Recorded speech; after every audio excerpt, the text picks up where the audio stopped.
Hello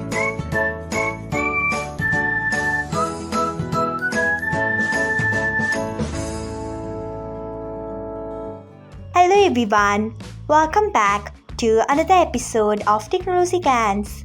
Today, in this video, I'm going to guide you through how you can not get notifications within Discord on Discord.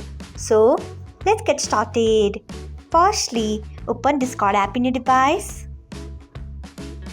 Then tap on settings icon. Next scroll until you find notifications. Then tap on it.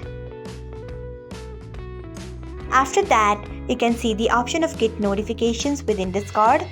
Turn off it by tapping on it.